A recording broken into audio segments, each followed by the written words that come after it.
What up, sports fans? Welcome to the Shop Report. Let me give myself a button. Bro, you had me thinking it was me. I was panicking. I was in a full-blown panic. Okay, well, it wasn't you, it's me. Anyway, welcome to the Shop Report. I'm Barbershop Jay. I'll be your host for the day. Here's what's happening. My gosh, can we get through this, man? I'm trying to tell y'all. What are you saying, Double J? You're muted. How am I muted? No, Double J is muted. Oh, anyway, if y'all got some friends, families, co-workers, people that y'all generally like being around, don't be leaving no messages in the private chat. Y'all generally like being around. Check out Legacy Adventure Park, man. Your paintball experience awaits. Check it out. Private parties at Legacy Adventure Park. What all do you get? A personal guide to lead you through the day. A private shelter with your gear prepped for gameplay. Shuttles to and from 7 of the best fields in the state. Safe zones to watch the gameplay risk-free. And all the food, drinks, and gear to keep you in the game. Book your private party today at Legacy Adventure Park. That's right, baby. If your knees still work, mine don't. And you up for some fun? That's right, Legacy Adventure Park, baby, up there in Lockport, Illinois. Go get your paintball on and tell them that BSJ sent you.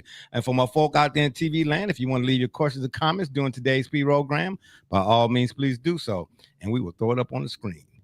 And if you're one of them folks that wants to leave a question and comment that's indignant or ignorant in nature, won't be seen on this screen. Matter of fact, here's what you'll get. Ain't nobody got time for that. That being said, joining me on the program today is my cat from across the way, Joey James, a.k.a. Double J. Tell the people what you say. The NBA is back. Is it? Yeah, and it's black. I'm just saying. As Chauncey. Hey. And on the other side of the ledger, we got my man D Gully from the CO Lumbus. I'm glad you could join us. It's the IT cable guy who knows why. Shout out to him. That's right, baby. I'm here. It's all good. We got a good one for y'all today. That's right. The NBA Operation Scandals, what we'll be talking about. And, of course, our NFL Pick'em Week 8. But first, Double J is going to give us some updates, that is, on the college football Saturday that happened today. You understand me? So let's start the show this way. Double J, holla at your boy. What's happening? Hey, let me say this before you get the name rolling off the screen, whatever it is that you do over there on that side of the issue. That LSU, Texas A&M so far in the first half is a classic SEC clash. And it's also so far a reason why those who are staunch supporters of the SEC, that whole who's the best conference thing, this is an example of why they say what it is that they say. Now, Double J, go ahead and have your say. Absolutely. Well, we're any particular team you'd like me to start with, or just go off? No, give me 10? Some. Yeah, no, give me some ranks. All of that. The score to the Citadel versus the Richmond Spiders. Yeah, like who really wants to hear that? Yeah, let me give you a button. In today's society. Oh right? Man, please don't. Yeah, I don't care what society, today or tomorrow. Nobody want to hear that. Let me give you a button. Anywho, yeah. All right. Yeah. So early third quarter, we have number 6 Oregon up 14-0 on Wisconsin. That's no surprise. Uncle Luke himself is up 28-7 against Stanford. And as you pointed out, the LSU Texas A&M game is at halftime. It is 18-14 LSU. And currently in the early third quarter, number 19 Louisville is up 21-10, and at half it is number 25 Michigan 10, Michigan State 7, and just about halftime here Tennessee is driving 28-21. Okay, you know what? Right quick, some college basketball. The NBA season. Obviously, we're going to talk about that. It didn't already started, but Brother Rich put in our Discord. Who is this guy from BYU? Mm-hmm. What's his name? Adebawusu? Transferred from Purdue? I have no idea. JB Adebawusu or something like that. I'm probably butchering his name. I know I am. But Brother Rich asked me, do this guy got next? And I watched some highlights and I'm like, well, that's not enough for me. And I'm not saying I'm the end all be all, but I need more to go off of before I make an assessment. So I said, I have to ask Khalil and Nasir. My sons, they more up to speed on college basketball nowadays than I am. I'm that old school 90s, Big East, Six Files, experimentation, 2000s, 80s, and so on and so forth. So when Khalil and Nasir came in for where they were at, I asked him, my oldest son is Khalil, and he said, oh my gosh, he couldn't stop jumping around. Oh, this guy is that. Oh, I said, oh my goodness. He said he'd take him over Ace Bailey and Cooper Flagg. That's a strong Yeah, he did. He said that. Yeah. And he don't do no drugs or nothing. So I was like, wow. He hadn't took no Excedrin or nothing like that. I'm just trying to say, man. So, I mean, how much about this guy do you all know of? Double J, you in particular? Because I don't watch college basketball like that no more. Well, right. And so actually highly touted player. You got introduced to BYU's team, kind of the resurgence. You haven't seen them make a serious run in the tournament in a handful of years. They had gotten the commitment from him, and then also the kid from that originally was a G Leaguer that was going from G League Ignite to Purdue, and then wanted some kind of guarantee with minutes, and Matt Painter said no, so he went to BYU also. So they had and then they made that run just this past season. So getting him really shows that they're making an effort, right? That this is the great equalizer, which is money, right? Whether we love it, hate it, wherever you stand, that can turn your team into a contender right away. And there's no better example than a 5-star like that coming over. Speaking of G League, I saw something somewhere. I don't know how true it is because, everything now with this chat, Bobby Jones, GPT, and all that old type of stuff, and AI, not Iverson, that is, all running rampant. You just don't know what's live or what's Memorex. That's an old school commercial back in the day. Like, is it fake or is it real type of deal? But the G League players, explain to me where they get to go back to college, bruh. Whoa! Put the brakes on, close the front door, and shut the windows. What you mean? No. You got to tell me what's going on with that. Well, they get to go back to college. Have they ever lost? Because they're not exactly professionals at that point, are they? Yeah, they're semi. Well, that's what I'm saying. So it's like delineation. Well, Double J, don't shake your head. I was asking you, and you ain't say nothing. You over there? Well, no. So to Gully's point, the rule is you have to be an NBA player to be deemed pro. Oh, that's poppycock. Yep. So if you haven't signed an NBA contract, man, that's corned beef and hash. G-League contract. Oh man, that's corned beef and hash. Man, get up out of here, bro. Well, now let's remember here, in fairness, right?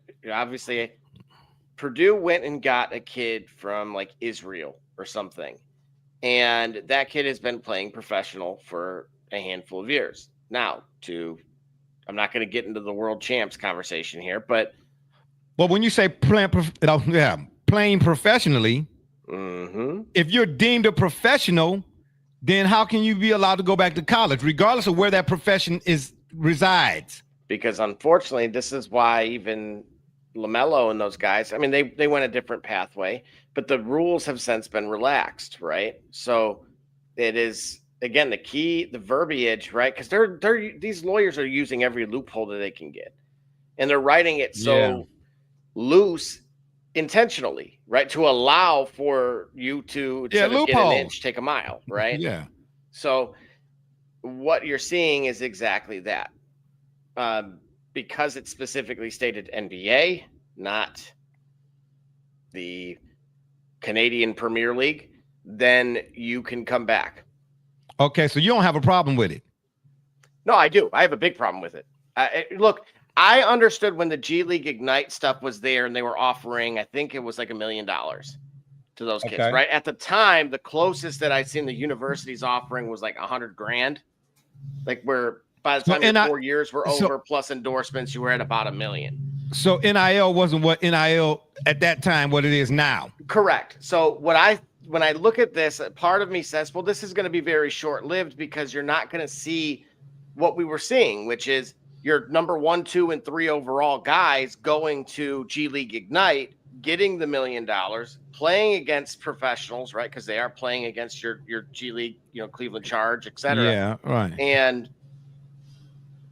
And so instead, right, we're not going to see the LaMelo Ball route unless something has gone completely awry.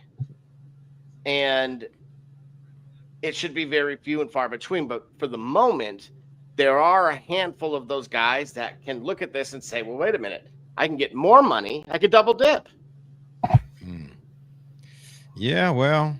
Then when they say the Wild West, that you are seeing it. So enjoy it while it does last.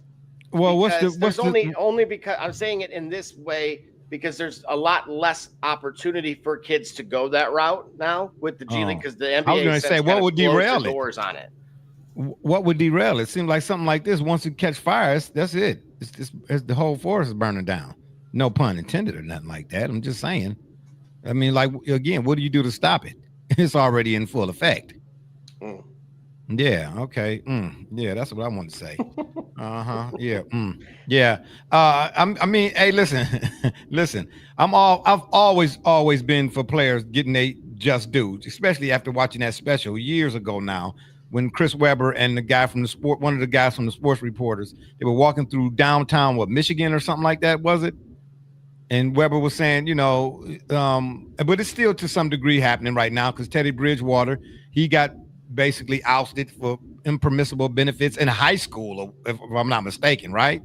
You know what I mean? So, college still to some degree is passing out penalties for impermissible stuff, but the stuff that they passing out penalties for, man, the NCAA is trying to remain relevant, you know what I'm saying, by, giving everybody, belt to B to A, so to speak. But anyway, it's only a matter of time before they, like who needs you?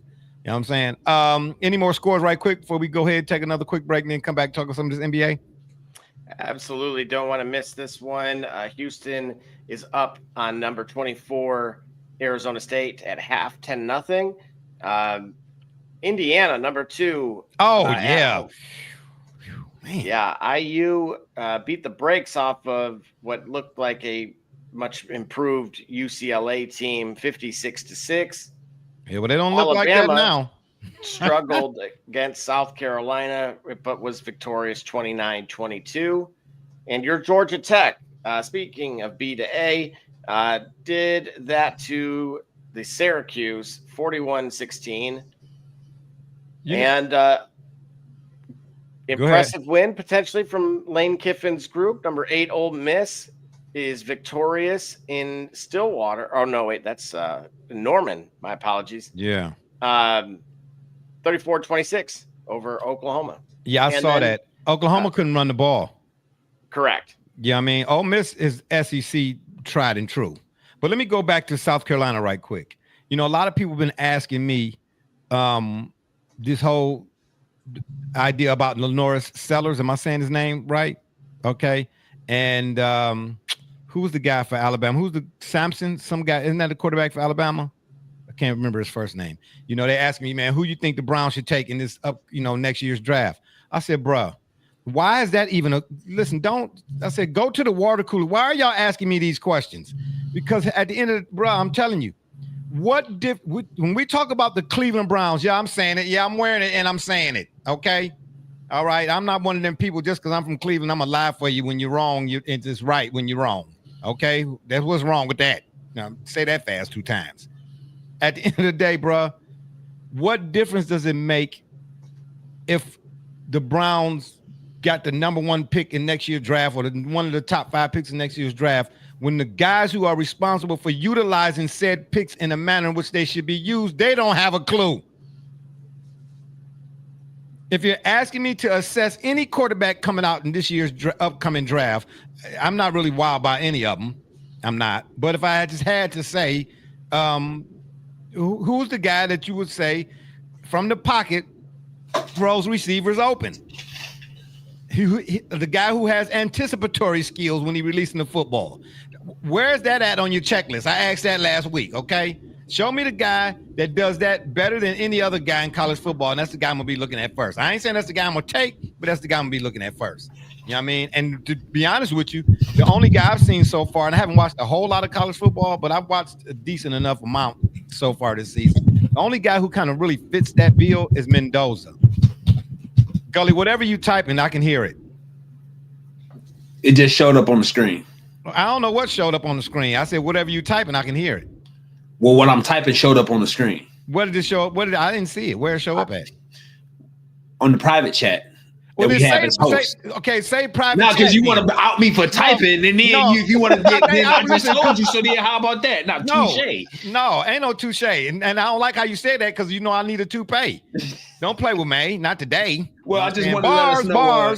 Oh, man, I just want to let y'all know that if you're not catching us right now on YouTube, you can also catch us live on TikTok. Got you. Yay. Yay. Oh, and I want to add something too. Just in case I've been having technical difficulty, electronical malfunctions over here. That sounds important when I say that, only in my mind. My light went over here. I got a ring light, and sometimes it go out. Okay, so I'm just letting y'all know if the lights go out, baby. The lights went out in Georgia. That's all I'm trying to tell you. Okay, then. All right, we're gonna take another break. When we come back, we're gonna get into some of this doggone NBA Operation Scandal. Boy, this thing is huge. But guess what, though? I think it's a timed distraction. We'll get back to that when we come back from some of this action right here. You understand me? It's Kerry Cunningham, and you watching the Shop Report. Hey, I'm Billy Butler, and thank you for watching the Shop Report. Hey guys, I'm Les Norman, former Kansas City Royal, and you're watching the Shop Report. Barbershop Jay, Quentin Hines, Super Bowl champion. I'm ready. Let's do it. I'm on. Hey, C.O. Moore, tune in live to the Shop Report, man. Checking in with the Chicago Bears. You heard it here first.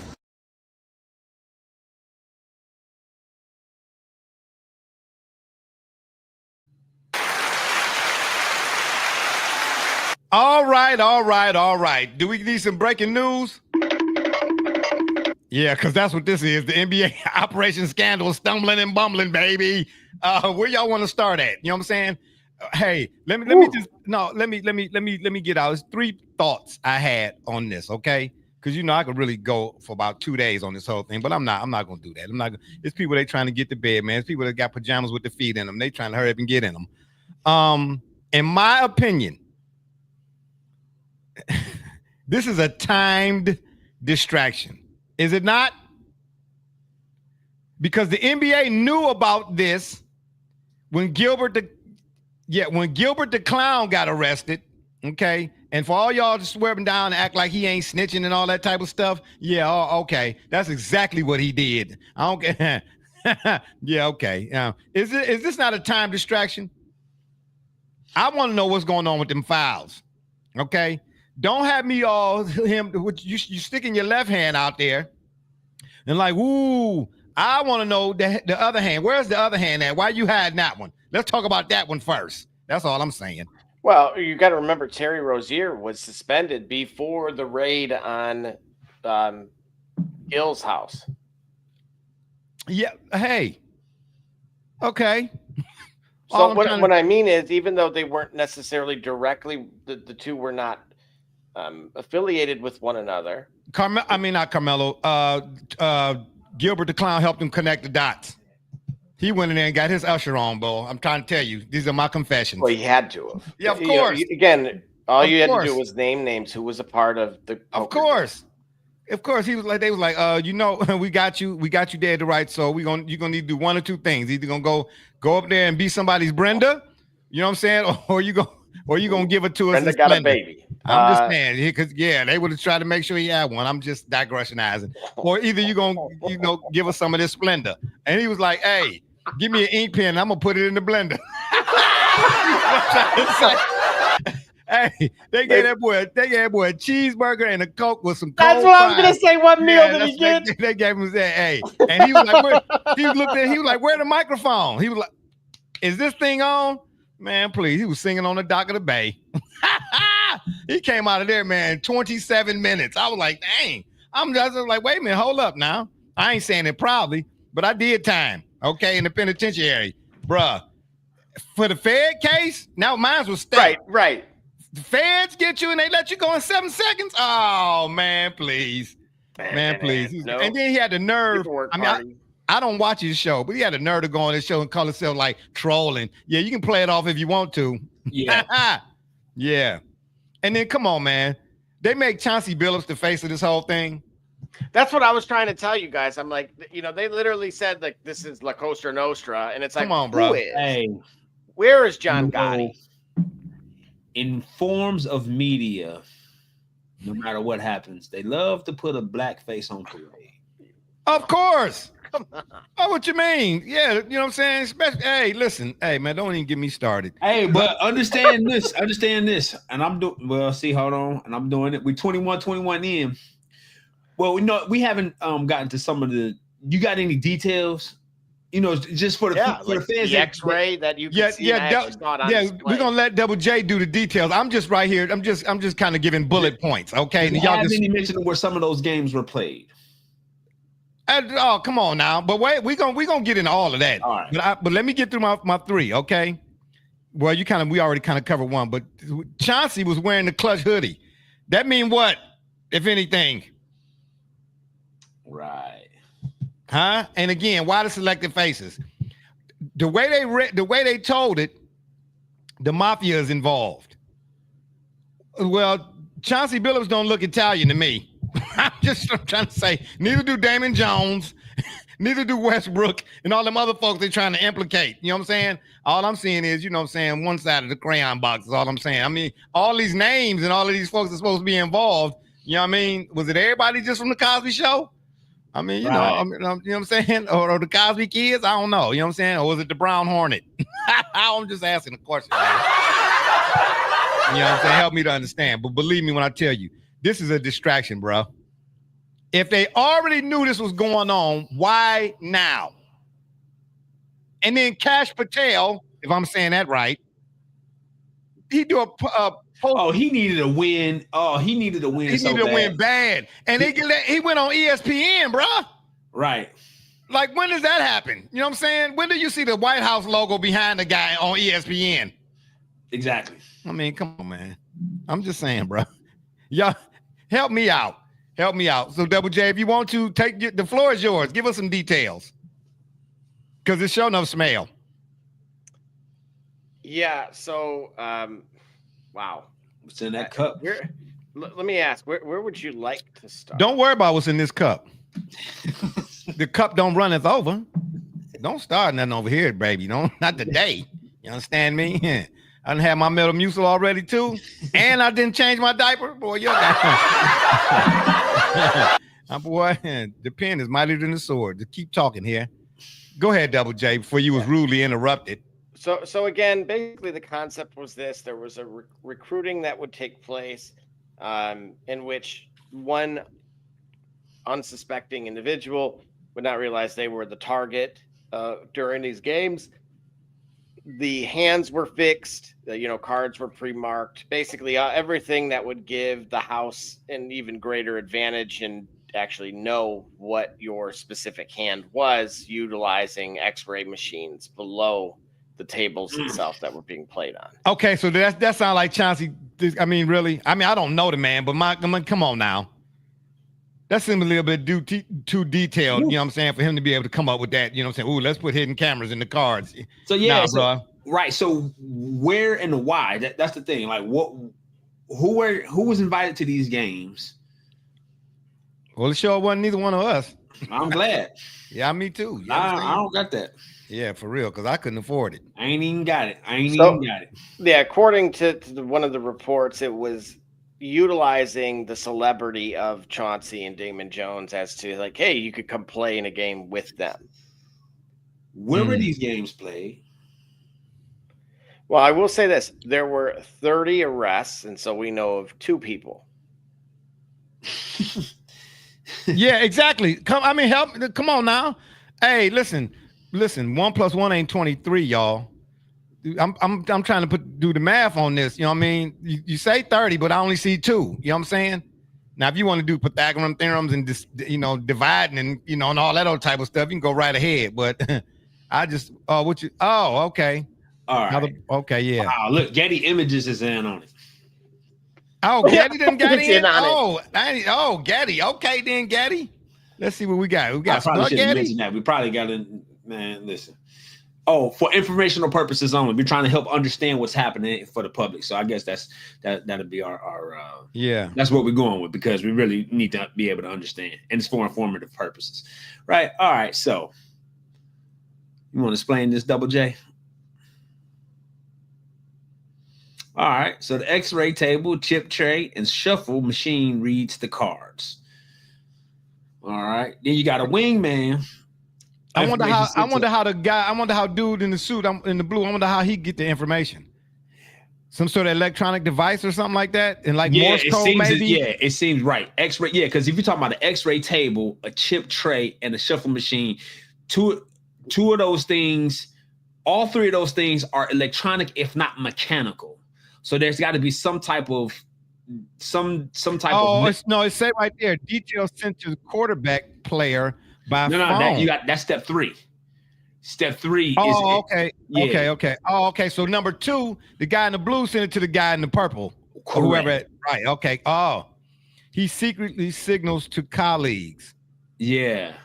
So number 3 is, so the coordinator gives it to the quarterback in who's in purple. Details sent to the quarterback player by phone. So on his phone, he's getting probably. So the reason why they got caught is because they basically pulled a Stefanski. Somebody didn't get the correct signals and sent out the wrong play. Now, if it had been the Andy Reid type dudes, you know what I'm saying, we might not never know about this. So shout out to Kevin Stefanski. They came up with this. Hey, this is called the Stefanski. This is how you fumble the call. But yeah, I'm just trying to say that's what it seemed like. I'm interested though. How was this found out? Like, how was this found out? How did it blow up?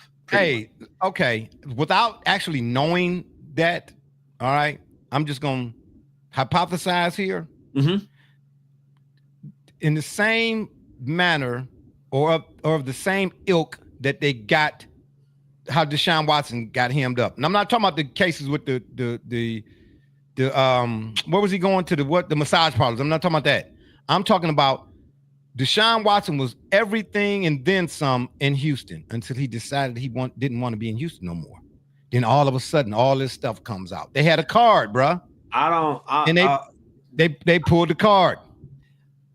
No, man. Somebody pulled the cards. I mean, somebody told on somebody something. I see what I'm trying to tell you. Somebody said, you want to, somebody did something. And they were like, I'm going to tell you who it was. It had to have been somebody that lost. That's what I'm trying to say. Somebody's like, and the guy that they feeling. The person who lost is somebody that previously was in and was winning on it. Well, here's a good example, right? I don't think they were ever winning. That's the thing. I think they were literally kind of they were not recycling players. They were just finding new ones. So kind of it was, and the guy who told was the guy in the movie, like what was that scene in Harlem Nights? I told you that I don't like no little kids in here when I'm gambling. Right. And he turned out to be right. Yeah. He said, they bring me bad luck, man. I'm about to cut this. Boy, don't make me have to say that on here. Hey, I'm going to say this too. Not Gilbert. 40 and slip. Yeah, no, that was just a slip, period. Carmelo Anthony. Did you see the clip with Carmelo Anthony? He said he warned Chauncey and all them cats a while back. Because if we remember now, and I forgot about this till I just seen the clip. Chauncey got hemmed up. Got suspended 15 games. I'm not Chauncey. Melo got suspended 15 games. He said, and everybody else was getting 5 or 6. He said David Stern pulled him into the league office and like, look here. We know you. We know where you come from. We know your friends. We know where you live. We know where they live. We know what they doing. And this is out of Melo's mouth now. Yeah. Melo said, Stern told him, like, look here. The NBA is a corporation. You know what I'm saying? Either you're going to be out, either you're going to do that or you're going to do this. You know what I'm saying? One way or the other, you got to leave that alone or you're going to be up out of here soon. You know what I'm saying? He said, that's when I knew the NBA was straight up feds now. You know what I mean? Hey, bro, listen, but at the end of the day, let me go all the way back to the beginning, like I've been saying. When I first read about Arnold Rothstein, Big Bankroll Rothstein, the guy who got caught, the central figure in the 1919 World Series being fixed, was asked, and I'm paraphrasing, by a reporter, like, you got caught, you know how they do, the questions they ask. And he said, listen, we can fix anything but the weather. Then fast forward to Jose Canseco when it came to the whole steroids thing. Remember, he was the first one to speak out, and they tried to paint him as a malcontent. Then fast forward again to Tim Donaghy during the Stern era, said that everybody was some gamblings and stuff going on and all that, and they tried to paint him as a malcontent. You understand? Right. Then his book comes out. I read his book, and I said, oh, okay. That was the icing on the cake for me in regards to detaching from sports emotionally. Right. Because once I read his book, the money's, if you haven't read Personal Foul, bro, I'm trying to tell you right now, the ESPN 30 for 30 don't do it no justice. It was nice, but it don't do it no justice. Like to say, the book is always better than the movie. You understand what I'm trying to tell you? The money that Tim Donaghy lost to Jordan alone, bro, on the golf course. He said, man, I had to catch a red eye. I done lost about $800,000 to Mike. I'm trying to tell you. And remember now, and Scott Foster just got caught up in this thing too. We ain't hearing enough of his name, so let's mention Scott Foster. Shout out to Scotty. Shout out to Scotty. And Hey, what he about just repped that Boston Philly game too? Yeah. And then what about the in college football, that ref the Auburn game? Didn't he get laid off for a couple you know what I'm saying, couple quagmires? I'm just saying. Unfortunately, right. Unfortunately, what? Scott Foster was not arrested in the game. No, he wasn't arrested, but trust and believe. Like I said, if you read Tim Donaghy's book, Donaghy called the most. You know, he told you about Joey Crawford too. He said, I knew which bookie to call and what to tell them when we would be in the ref meetings, you know, the ones that when they get their assignments. He said, when I knew Joey Crawford was going to be reffing any game Tim Duncan was in, ching, ching. Huh? Right. And do we all remember? Tim Duncan got ejected from the bench. I was just getting ready to say that. How you get ejected from the bench for laughing by Joey Crawford? Man, follow the money. That's all I'm saying. Gambling. Yeah, stop it. But the part that really, really kills me, it's legal, but it's illegal. Come on, man. Make up my mind, bro. But for my man Terry, Scary Terry and whatnot, man, why you need to be involved in that, bro? For what? What was the point? I don't know if it's human nature or not. You know what I mean? Because there is a such thing like on the other end of the spectrum. Nature. It has to be human nature. Because explain kleptomaniacs. That's what I'm saying. When I say human nature, I'm talking about the human condition, right? The idea of the thrill of doing something that is otherwise illogical, right? Why take the risk unless there's an attachment, an emotional attachment, or an exhilaration that comes from taking the risk, right? You're a multi-million-dollar athlete. You're a multi-million-dollar coach. You're a multi-million-dollar or a six-figure earner as a referee. You have enough money above board to get yourself straight, life-sustaining, if not life-changing income above board. Wherein do you make decisions that ultimately cause you to look at going below board and really investing in your time and your energy in developing a below board skill or system, when above board you all right? See what I'm saying? Like for anybody who's 5 figures or below annually, the idea of it's more than a notion for many of us to be able to say, nah, I'm not going to do that. Right. It should be even less for a guy who already makes 6 figures. Right. It should be less than that. Right. Yeah. Double J must have lost a parlay. No, he didn't lose a parlay. He lost a contact. You can mute your camera now. Our host got us so shook. Yeah, I'm not shook. He wants his own camera no matter what. I'm not shook. I'm just praying that the lights don't go out. Let me do this. At the end of the day, there's an ayat, a verse in the Quran that says, material prosperity without spiritual prosperity is a curse.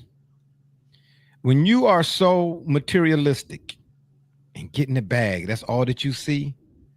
There are things that come along with that where the more you chase that, the more your soul you become less and less soulful, if that makes any sense. You see what I'm saying? You selling your soul out. Now people might say, oh man, that ain't got nothing to do with, yeah, well, hey, you know, it's a reason why, you know, the young boy who grow up impoverished, who living with his grandma, he come home with a stack and she say, I don't want that. I don't care how bad we doing. You know what I'm saying? It's just blood money type of deal. You know what I'm trying to say?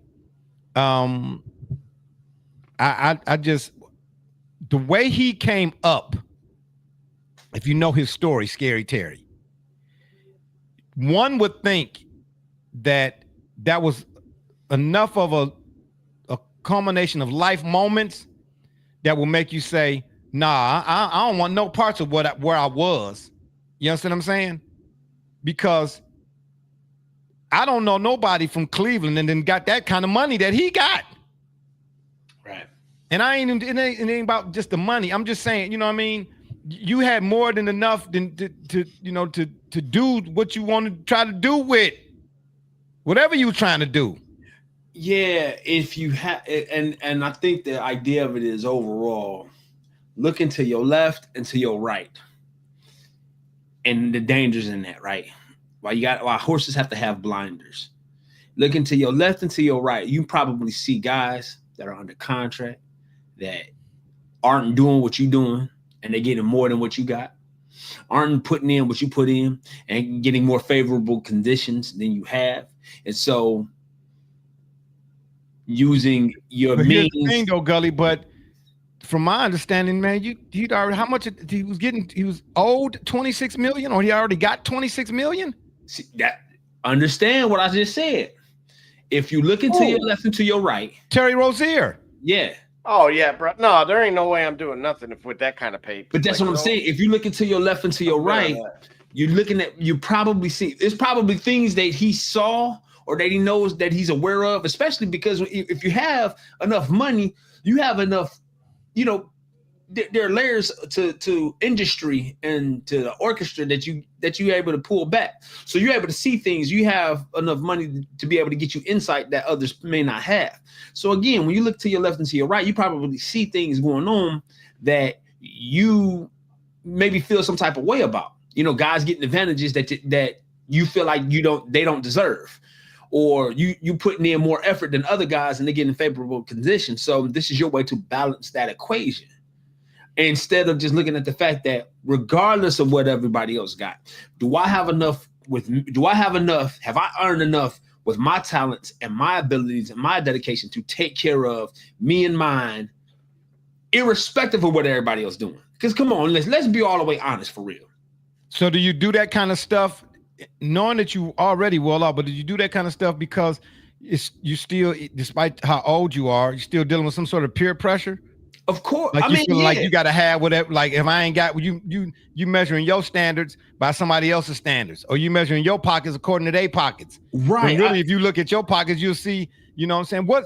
I never understood that no matter how much money you have, millionaire, billion, I don't care what it is, how much money do you have to have for being practical to not apply? It's about how much discipline. Because here's the other thing too, and I'm slightly, at the risk of slightly contradicting myself, we do have to understand that when we're dealing with like organizations that pay multi-million dollars worth a year, like the NFL, like the MLB, we understand that they have a players association. So a deal that may feel favorable to one player, he might get calls from his agent or from his colleagues not to accept said deal because of the effects it'll have on other players in that position. So this is comfortable for me. A situation that's comfortable for me and mine may tip the scales of imbalance in too heavy in the hands of players, or it may jeopardize future players from earning extra amount of money. In such case that, you know, you might get a call or the pressure might be on you not to take that deal. Nah, man, ask for more so that way all of us can get some more. Ask for 5 more million so that way everybody can get 2 or 3 more million next. And so you may sacrifice a deal or ask for so much to help lift the tide somewhere else, and then asking for so much they trade your ass. Excuse me, because you asked for so now you out of it because you were trying to lift up everybody else. Now you out of your deal. Now you over in the team that's rebuilding because you wanted to stay at your franchise and you helped everybody else. So now you feel some type of way because now a dude that asked you to up your ante, then benefited by you making the request. So you're gone out. You out of your situation. They comfortable in theirs with the money that they wanted you to ask for. So now you feel some type of way. So now you know what? I got to get that back. You know what, too? You know, let me point out the hypocrisy of the leagues, and I say leagues plural, because you look at Ohtani, the way his whole situation went down. You can't tell me that he didn't know. I did. I ain't gonna lie. I was on the show. I was like, he didn't know. Bruh. He didn't know. Bruh. I said, you can't tell me he ain't know. He had a fall guy. Yeah. With all due respect, I don't know if you think he did or didn't is separate from the fact that Barry Bonds had a fall guy too. Yeah. You know what I'm saying? Somebody come take on, this man. Ride, take this bid. I'm just saying, take this, you know what I'm saying? Cause and I mean, you know, if the envelope fat enough, I guess you could do 8 years. I don't know. I'm just saying. Facts. But I'd like to know, who is Chauncey the fall guy for? And with all that money, though, that's kind of go back to Who's Chauncey the fall guy for? I just want to know, because there's always a fall guy. Right. Yeah, because he's about to be the face of it, and it's bigger than him. It's much bigger than him, bruh. Like Double J said, how many of them families did they name? That was named. I don't know. They named the Collazo, the Manazos, the Caranjos, the Cabelados. Yeah, the Babelitos. You know, I'm trying to say it was a whole lot of O's up in there, baby. You know what I'm saying? But look, at the end of the day, man, you know, we all make choices, bruh. Yeah, we all make choices. Like your life choices are your own. Right. Now, whatever your reasons for making that choice, I can't say. I ain't judging you. I am just pointing out we all make life choices, because I have on my own life then made some choices that, you know, had me for a long time looking back in hindsight, talking about some I wish I hadn't have done that. Well, at some point in some stage and age in your life, you got to live with some foresight. You know what I mean? Because like Gramps used to tell me, and I was old enough to understand that what he was saying was profound, but not really, my mind wasn't developed to really for it to sink in. If you don't want to be in don't put yourself in a predicament. That's all I'm saying, bro. But trust and believe, whatever this is right now, it's more dominoes to fall. No question about it. No question about it. And if anybody out there think that Gilbert the Clown wasn't snitching, y'all cut from the same cloth he is. And if you think that Chauncey and Damon and just the low-level dudes that they throwing, whose faces they throwing up on the screen, like they the ringleaders or something like that, yeah, then I'm sure that Santa Claus is real. I am. Because I ain't buying what they selling. not one bit. You know what I mean? But you know, we'll see. I know this too. I'll say this too. Excuse me. Adam Silver, he on the hot seat.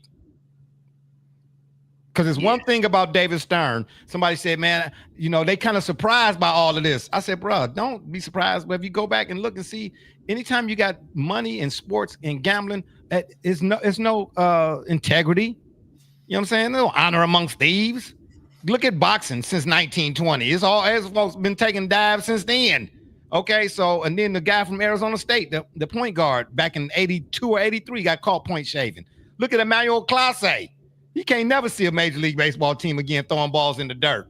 You know what I'm trying to say? Yeah, I can do that. Give me $22,000 a year. I can throw one in the dirt, a fork ball knuckle, baby. I'm just saying. Okay, so, I mean, come on, man. You know, as long as there's gambling, there's gonna always corruption I mean, they go hand in hand, bro. You know what I mean? No sporting event is completely left up to chance. Gully, how long have I been saying that? Man, since you had hair. Yeah. Okay, I'm gonna let you. Yeah, all right. I'm gonna go ahead and finish that for you because I seen your lips perusing. You know what I mean? I'd hate to have to cut you off right there. You know what I'm saying? I'll go and get it out there for you.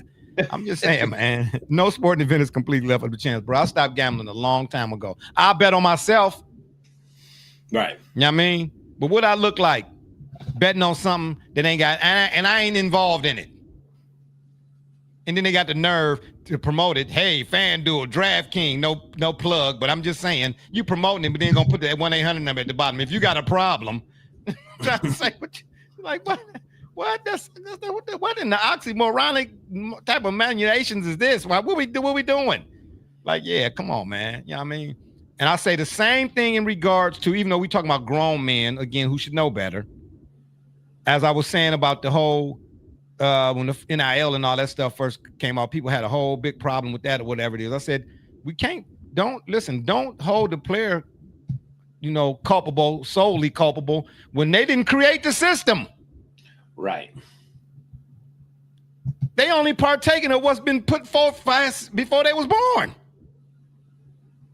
We're talking about, again, on the Rothstein, baby, 1919. That's before any of us was born. Okay? They've been unscrupulized in the type of situations, man. So come on now. Cut me in and cut it out, bro. You know what I mean? You're going to drop the hammer. Yeah, drop the hammer on yourself, too. Because they all complicit, is my point. Yeah. They all complicit. Yeah, there's way too much money involved. Gully knows. Way too much money. Hey, bro, look. All right. I let you guys say it. I'm gonna tell you right now. You guys want to know? Yeah, of course we want to know. What you think we're here for? You tell me. A team is down 20 points. Okay, and it's going in 2 minutes left of the third quarter. They yank two of their starters, right? Well, it kind of makes sense. Okay, you think the rotation will go back in maybe 10 to 7 minutes, somewhere in that range in the fourth quarter. Nope, that team sits the two. So your individual pick is now locked the minute they walked off the floor. Like they already were knew they're done for the night. How? Without the X-ray. You know what I'm saying? Without the something in the ear to say, no, he's through tonight. He's through tonight. He ain't playing no more. So I can't cash out because I don't have the earpiece telling me he's done for the night. Then, you know who stays out there while up 20? Well, imagine that. The guy who was planting trees in Indonesia, of all people. Oh, man. Is that a Kawhi jab? Is that what that was? Why was he still out there, but Devin Booker and Dylan Brooks went and sat? Oh. See again, man. It's been years since that. Because now I'm on to. Remember, I caught on to the Eastern Michigan thing last year. I caught on to the Temple thing. They all went down. I was trying to figure out. I figured I was the first half. It was just, am I betting with them or against them? And one time I lost, and I was like, man, they're intent. They're on purpose. I watched them. I had season tickets there. I know you could shoot. Over there shooting like, somebody had pooted in their face and hey there now. Okay, my goodness. Ooh, we P.U. I can smell that stank. That's right, barnyard. Oh my God. Oh, all of a sudden. Ooh. Hey, and I'm gonna say this too, man. I know it's not really nothing we talking about. Maybe when we get to our week 8 picks, we might brush up on it or touch up on it again. But somebody was saying that Shedeur is not playing because he hurt his back or whatever it is. And I said, man, that's funny. What I'm saying is, the only reason I mentioned Shedeur in this case, because what I'm saying is, I'm making a point that you cannot trust nothing. It's all manipulative nowadays. So keep your money in your pocket. Because I was at a Cavs function, all right, as a special guest one time. I'm sitting there talking to Danny Ferry. It was the Q at the time. I think was it called the Q at the time when Danny Ferry was still the GM? Was it called? Yeah, the it was the Q. Okay. I'm sitting in the chair next to Danny Ferry underneath the basket. I don't know if it's the east wing, west wing. I don't know which side, but anyway, me and him sitting under the basket. This is before anybody came to the arena. People were still, the cleaner people were cleaning the chairs, vacuuming the chairs, that type of deal. The arena totally empty except for the few people that was in, me, him, and such. So I'm sitting there talking to Danny Ferry, and we talking about hoop and all that kind of stuff. So Verjao comes out from wherever he comes out, and then Shannon Brown comes out, and he and Shannon Brown playing one-on-one. So me and Ferry, watch him under the basket. I'm talking about Shannon Brown. You know, they going at it. Boom, bang. You know, bang. Shannon got the bounce. Boom, all of that. But then come game time, they say he DNP. I'm like, why he didn't play? They say he has sore hamstrings. I was like, yeah, all right. Yeah, Right. yeah, okay, yeah, all right, yeah. Says who? Man, ain't nothing wrong with Shadour's back, man. That's just public. That's just politics speak. Is all. Well, I'm yeah, trying to- that's the quit. That's the quell of fire of the questioning, because even to skeptics, it's starting not to make sense. Exactly. Even Exactly. to those who doubt in Shadour's ability, even to those who think that we just romanticize and want him to play, it's starting not to make sense. Yeah. And I think and even in last week's win, statistics, right? Those darn things. They showed that Dillon Gabriel's play was marginal at best. And so if marginal at best, why not let Shedeur have some run? And so now you don't really, there are no more answers left, because Dillon Gabriel is not showing enough progress or promise as yet. And you have two rookies that he's not showing enough promise to say, we're gonna stick with where we're at. There's no reason, pretty much. There are no reasons left, and now injury has to be the reason. Because Shedeur is where he is, he's not gonna call them liars. Of course not. He don't have to. Yeah, because they calling themselves on it. You know what I'm saying? Yeah, it's like nonverbal communication. So all he has to do is continue doing what he's been doing, is smile and prepare, because he's going to get his opportunity at some point, as long as he stays healthy, right? Which is easy to do because he's not playing right now.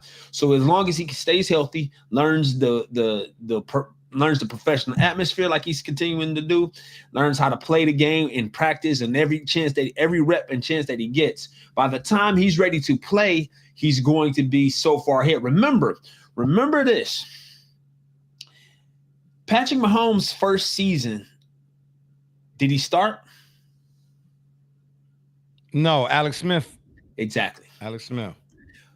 But everyone in the world knew that he was next up. That Alex Smith knew his time was inevitable. Yeah, but let me say this though. And I'm not comparing the two. I don't care. Ain't nobody's above reproach to me.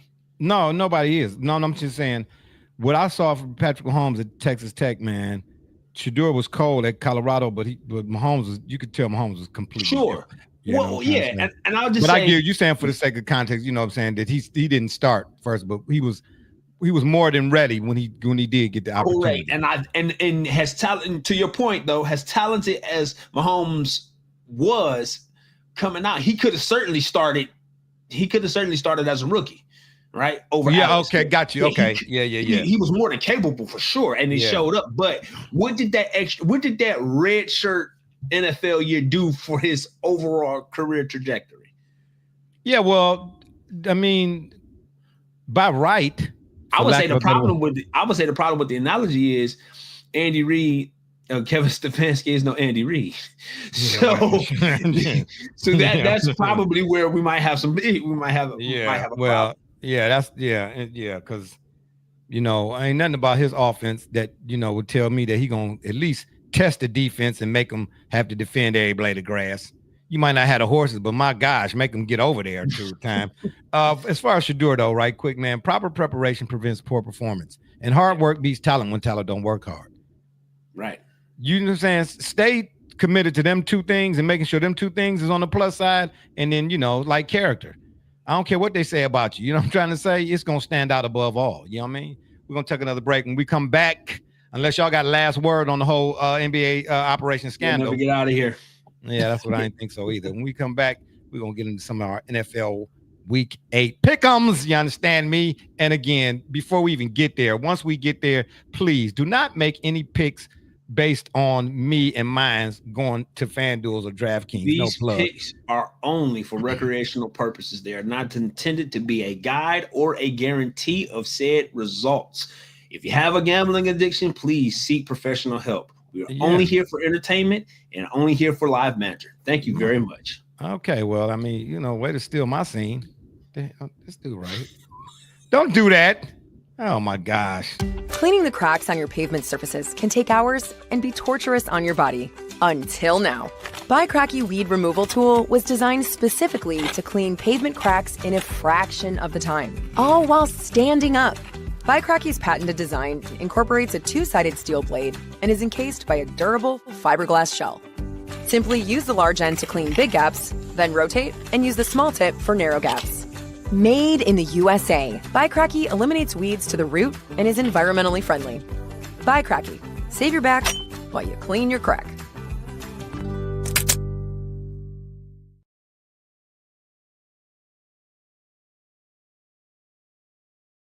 That's right. We are back. Buycracky.com.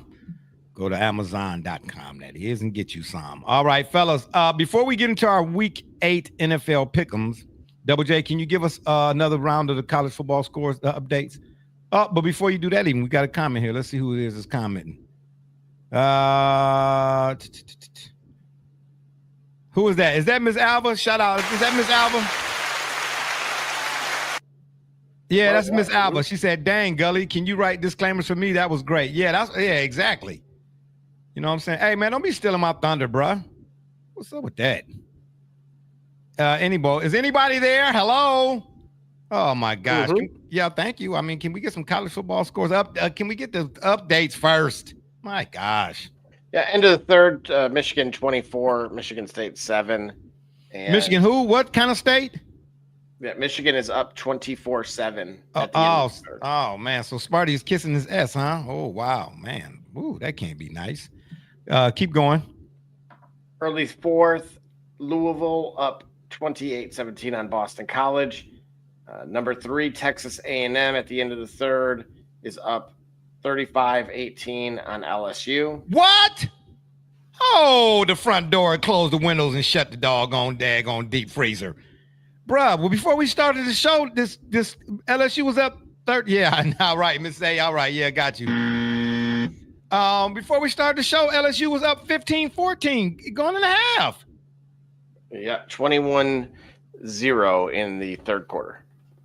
Man, hey, what did Georgia Tech do? You didn't mention Georgia Tech. I told you that's my dark horse, bro. They're gonna get into the playoff, bro. And why is Penn State still being discussed as a big game?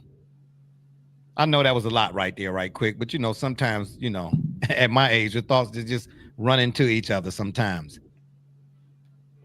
Yeah, so quickly, we did cover Georgia Tech. I said they had beat Syracuse. Oh, okay, that's who it was. Okay, yeah. Georgia Tech beat Syracuse. Okay, yeah, they 8-0. My pick as the dark horse was now number 16 Virginia, who survived, of course, at the Fighting Bill Belichick and Teenage Dreaming. Poor Bill. No, he's doing just fine. Well, I know that, but poor Bill. Yeah, he's doing just fine. He is. Okay, yeah. Texas A&M is legit too, bro. Matter of fact, I'm gonna jump out the plane at 50,000 feet with no parachute on this one. Texas A&M, Ole Miss, or Alabama. And I'm not saying because it's SEC. I'm just saying because when I've watched enough of their games this season so far to be able to say this. I think they're the only 3 teams who could potentially beat Ohio State. Yeah. So you're trying to tell me Ohio State is unbeatable?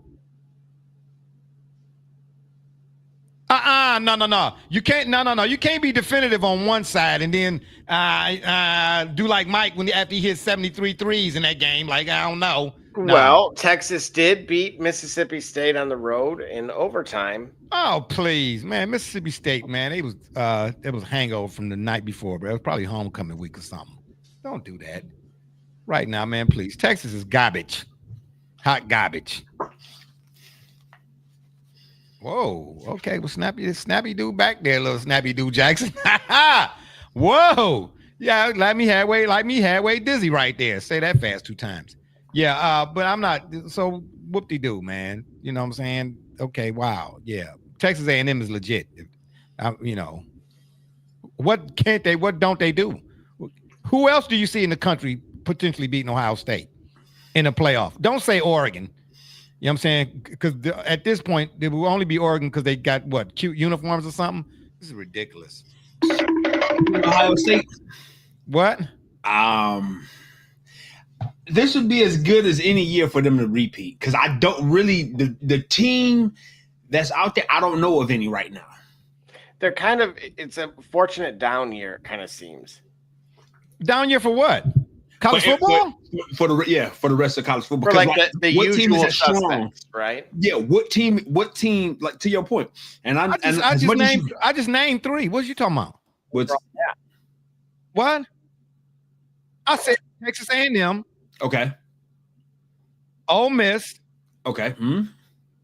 And what did I say? What was the third thing? You know what? Ohio State and Ole Miss in the you said Bama? Alabama. They steamroll Ole Miss.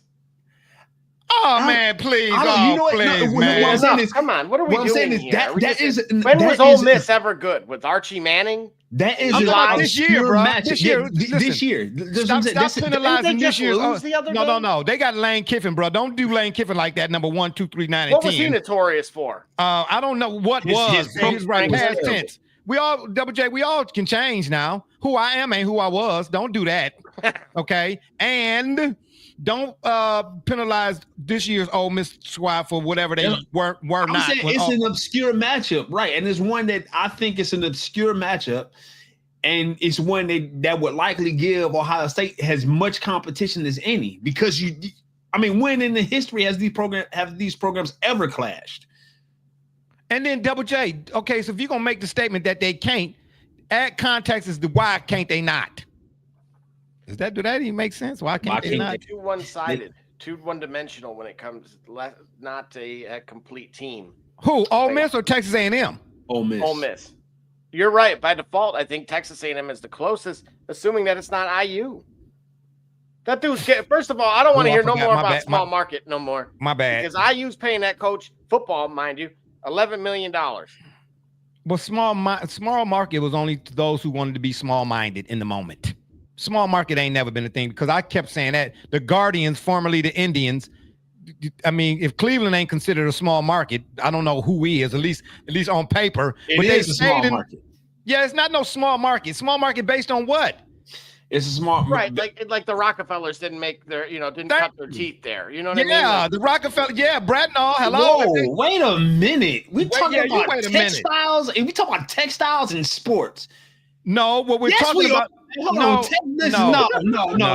No. Textiles and sports. Are you talking about 2 different things? You talking about what makes the Cleveland a small market?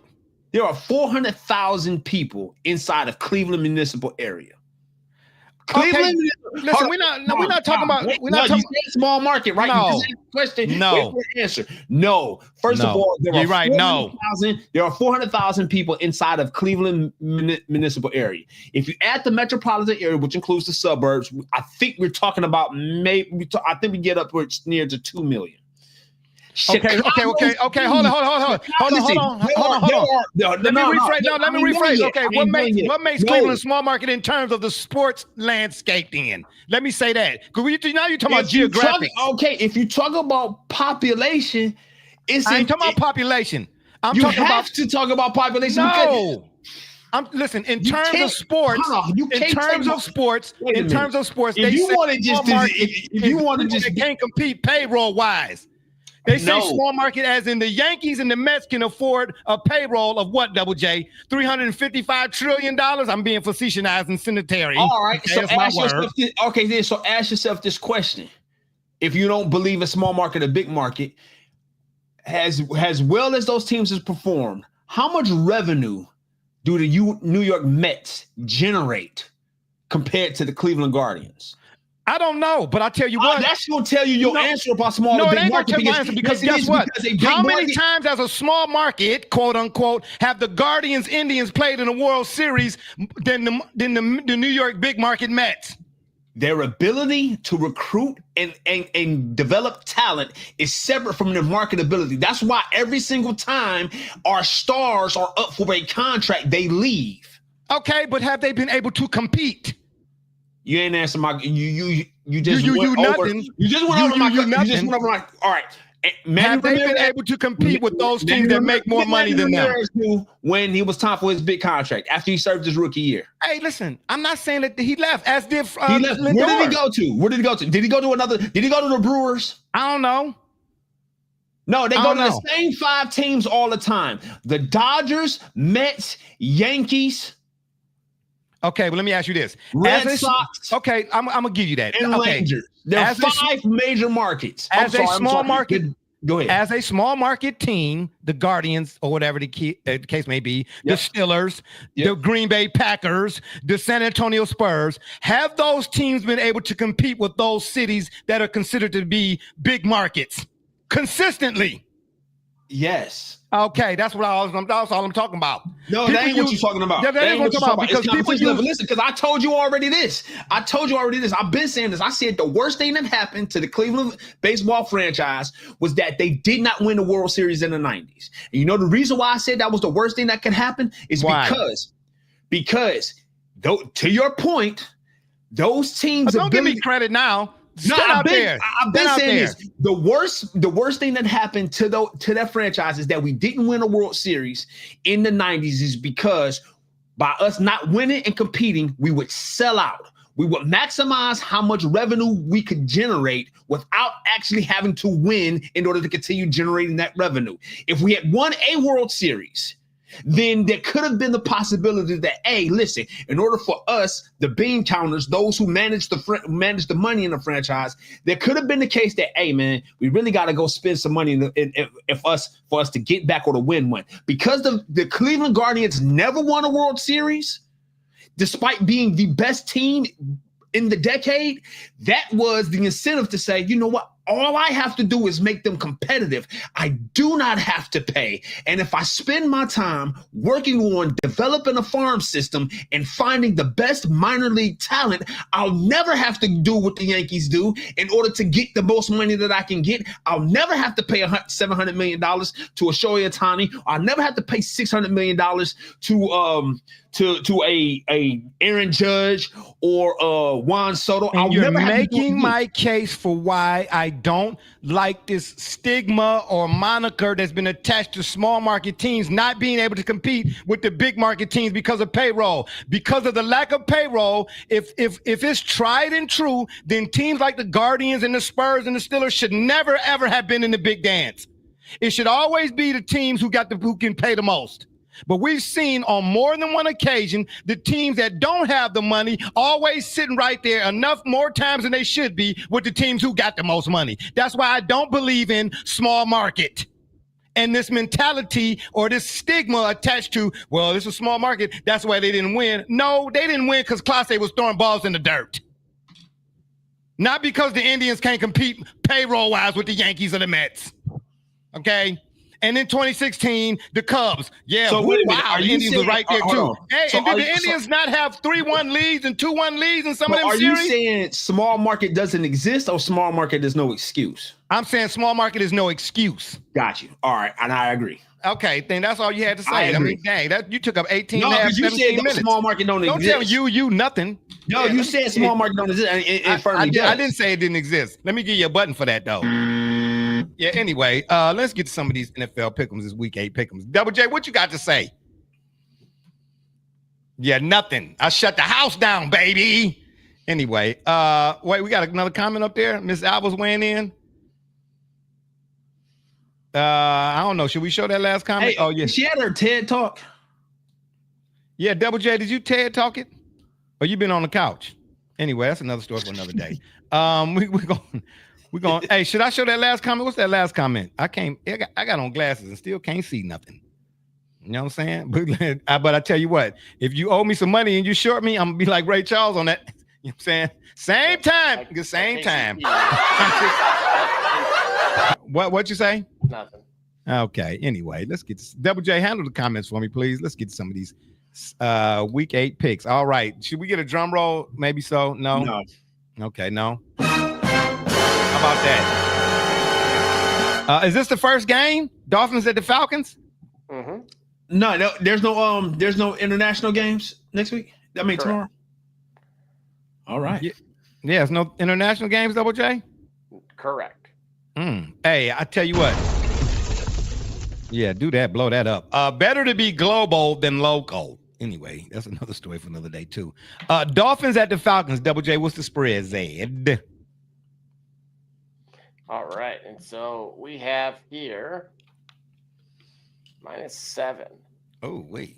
So just a quick reminder, no Tyreek Hill.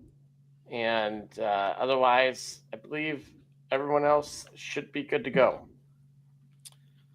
Give me the Falcons by default. Bears at the Ravens.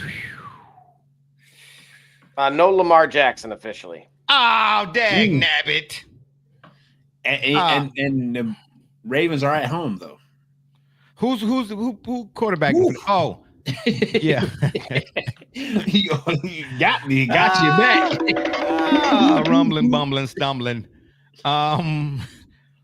Who's the quarterback for the Ravens in that game, Double J? This is ridiculous. You're gonna respect Snoop your elders. Huntley. That's who? Bobby Joe Snoop. Huntley. Where did this guy come from? You said Bobby Joe Huntley? No. Snoop, like the Oh, artist. Snoop, the quarterback, and now they done gave him a uniform. Oh my gosh, he all over the place. Man, Snoop, you got it going on, baby. First he had the Versus, now he at the Ravens. Okay. The Ravens. What was Ravens. the final score of that, by the way, Gully, for those listening? What? The final score? What? The Versus. Man, is that it? Oh, man, nobody care about that right now. Man, you know what I'm saying? There's children in Africa that need water. Nobody care about our verses. Yeah, me versus y'all. Oh man, the Ravens, they need this game, man. They need this game. What was the spread again in this? What was it? Was it 2.5? That's right. I mean, they sitting at 1-5. They gotta have this game, man. I'm gonna jump out the tree again with no parachute. Go on, give me the Ravens. But the Bears is balling though, man. 4-2. I think the Bears are taking it. Hey, and here's what people think I'm picking on the Browns. Why are you wearing their gear and all of that? Trust and believe. I buy this at Walmart for $9.99, and it's for promotional purposes only. Let me say this. Never mind. I'm gonna save it. I'm gonna save it till we get to them. Panthers at the Bills. Bills at the Panthers. Oh boy! Don't do it, Gully. Circling wagons and all of that. I circled the wagons. Yeah, Say, last time hey, you circled listen, yeah. it's any given Sunday, right? Yeah, exactly. Show Hey, enough. man, I'm looking for Josh and company to get themselves back together. I mean, listen, it's a tough matchup. It's a tough win for sure. What's the spread and points over under, Double J? Let's see, Double J. Click on it there, right there. Hello? Anybody home? This guy right here, man. Double J. I made that TED Talk comment. Now he in trouble. Yeah. Oh, is that why? I got him in trouble. Oh my Lord. He over there changing thumbnail pictures now on YouTube right now as we speak. Oh boy, he ain't had no business looking at that, whatever he was looking at anyway. My gosh. Double J, where are you at? Oh my God. We're trying to run a program here. Yeah, we're trying to run a program here, man. Okay, we can't let. Oh boy, we can't. I can't. Oh, okay. Oh, I didn't. See, I didn't even say the Bills. Well, it's Andy Dalton quarterbacking the Panthers. What's wrong with that? Yeah, well, I mean, what's wrong with that, man? Once upon a time. Okay? I still want to see the spread. What's the spread? Because I think it might not be what you think it is. It ain't double digits. Ooh.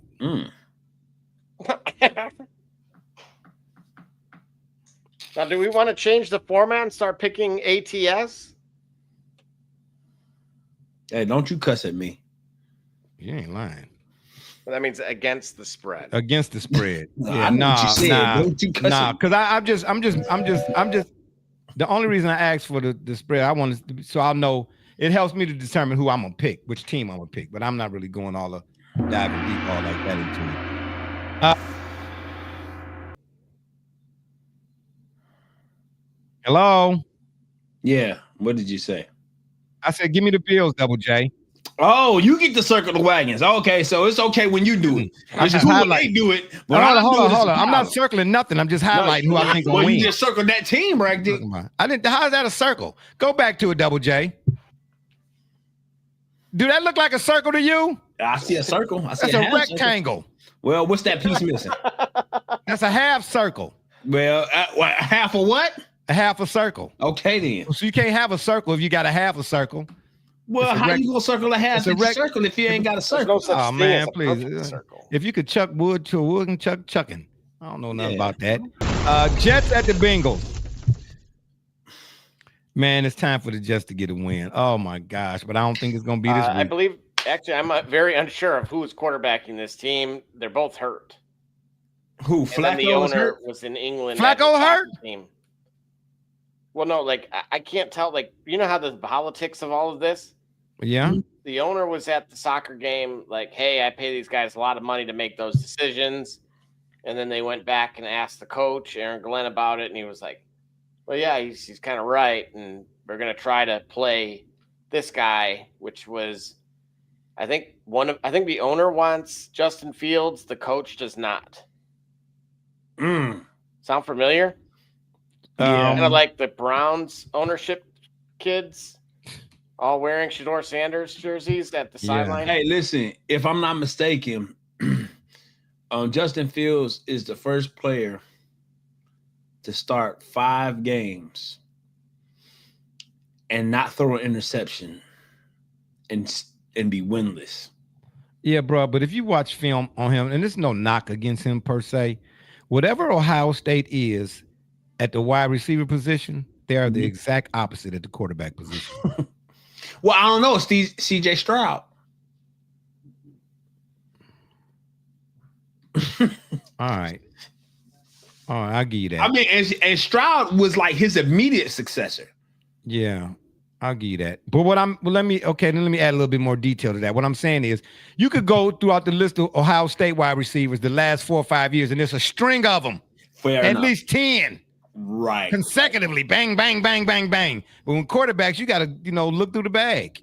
But then again, all right, I hate to do this, but we got to understand too, that was Urban Meyer. Justin Fields is an Urban Meyer quarterback. And all of Urban Meyer's quarterbacks. Before that, what did Stanley Jackson ever do? Joe Germain. That's Mike Tomczak played with the Bears for a minute. Mike Tom, okay.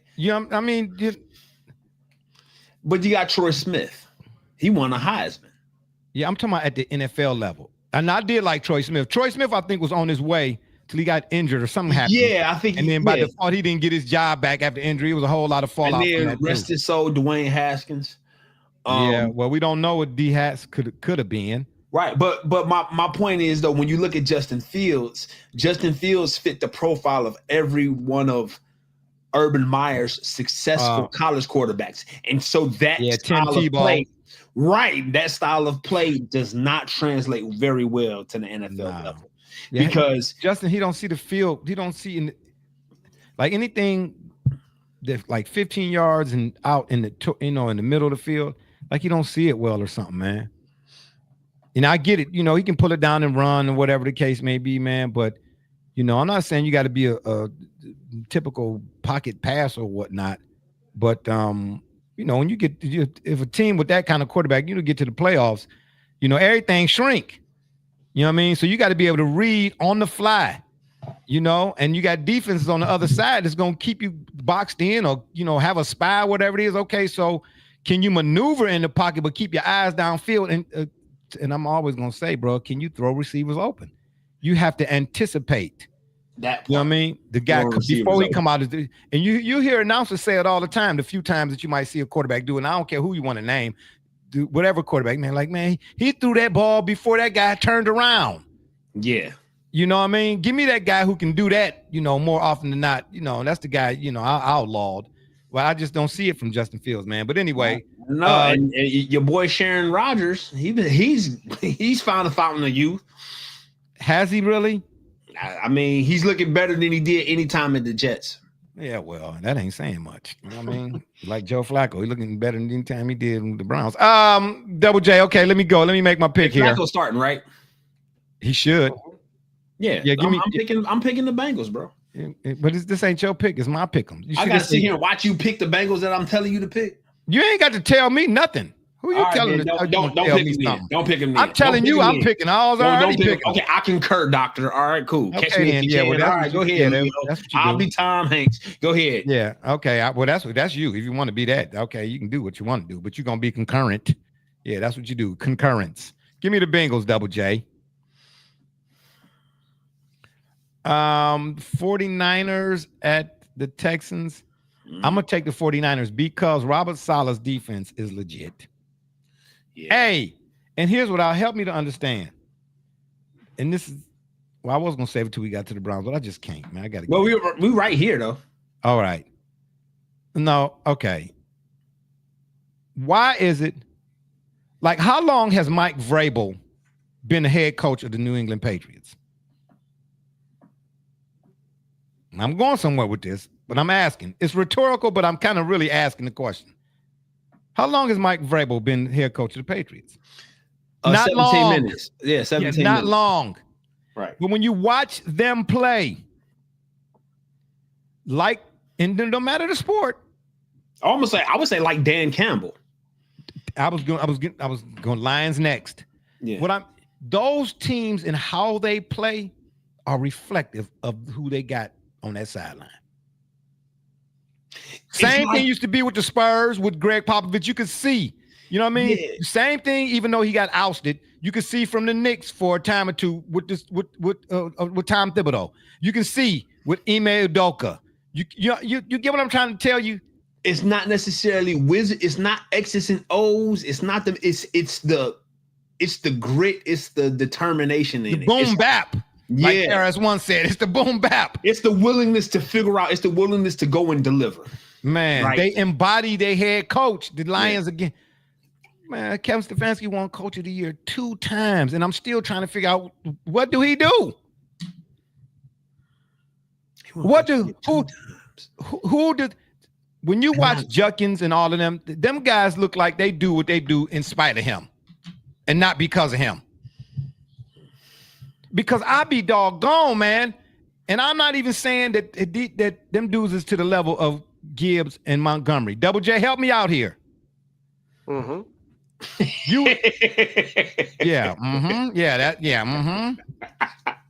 Dan Campbell uses Jahmyr Gibbs and Montgomery simultaneously, doesn't he? More often than he don't. Yeah. Oh, of course. So I'm trying to figure out, Stefanski, if you don't have the wideouts that you would like to have to be able to take the lid off of defenses, then why wouldn't you have 2 of your best players? Right now, to me, 2 of the Browns' best players, if you can say that, on the offensive side of the ball anyway, definitively are Judkins and Sampson. Yeah. Why not make them? Not even Well, Fannin, I like Fannin, and you can say Njoku, but I mean, okay, so yeah. No, all right. That's what I said 2 of. Yeah, 2. Okay, so yeah, Samson and right. So why? Yeah, Bo Jackson, Why Marcus Allen. right? Why you not utilizing both of them? Right. To utilize both of them. In addition, if you're gonna do that power set, 11 personnel, I think that's what it's called. Then, bruh, put both of them dudes in the game, bruh. Oh man, Double J. Before you even go to this Patriots game, let me go back and make my pick, man. Oh, I made my pick already. 49ers over Texas. Oh, dang. Yeah, well, hold on. Let me see what's in this. Somebody switch my water with this Everclear or something. You got that Panama Lewis water. That special Whoa. water. You got that Yeah, Panama baby. Lewis. Straight from Mexico. Give me the one I mixed. Yeah, give me the throw up the Browns Patriots. Let me see what the odds and the overs and unders and the odds makers talk about. Throw up. That's apropos. Oh, wait a minute. Am I looking at that right? Who's favored here? The Patriots. That's what I'm. Whoa.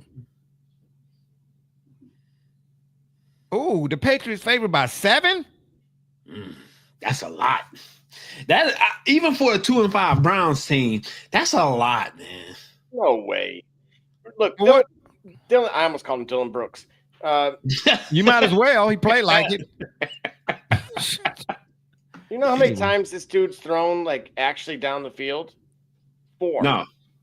What you mean 4? I actually You watched talking the down the broadcast field. of Dylan Brooks. He took a shot longer than Dylan Gabriel has. You talking about more, past 10 yards? Is that what you're talking about? Yes. Yeah, it's ridiculous. 4. Okay, It's so ridiculous. That's why I don't understand why Juckins and Sampson not in the game, because they both in pass the first catch. drive, they used them both. I almost Did they? texted you to see if you were watching. Yeah, you should have. Well, I wasn't, but you should have, because I would have. I'm just trying to say, bruh. Do you know bringing one of them guys out on a wheel route and having one guy in? I don't know, as a receiver. There's so much you can. There's so much you can do with both of them guys, man. To make a defense had to make them have to point. Like, y'all see that? Hey, go make sure y'all got that guy. Nah, bro. Excuse me. Yeah, Hey, man. would that make it easier on your line as well if you had Obviously, yes. Yeah, man. Yeah, it would, bro. Yeah, because if you got them left or right, wouldn't that make it easier for your line? I'm guessing, right? Yeah, because and then that's another thing, man. All the pre-snap penalties, that's coaching. Is it head coaching? That's coaching. Period. Whoever the guy is that's calling the plays, that's his job. But I mean, I'm gonna tell you, Just because you want to be Andy Reid, don't mean you Andy Reid like. Yeah. Okay. Yeah. Give me the Patriots, Double J.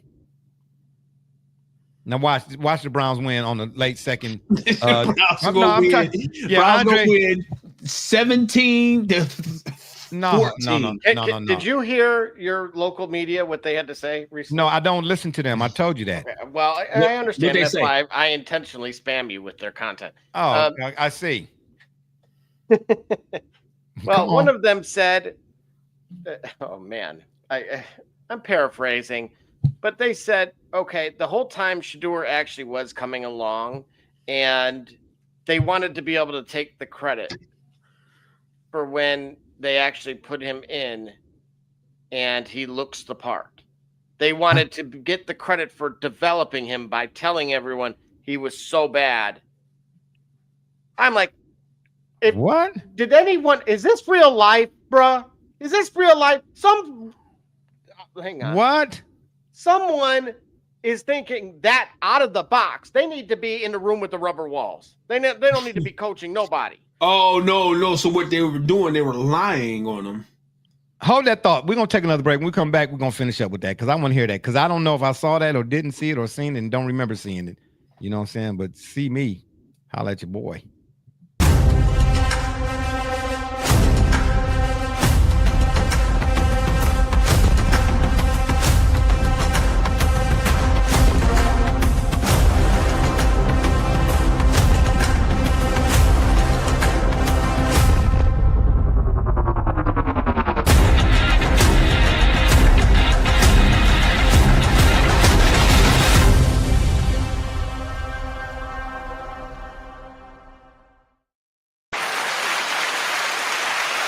That's right, Legacy Adventure Park.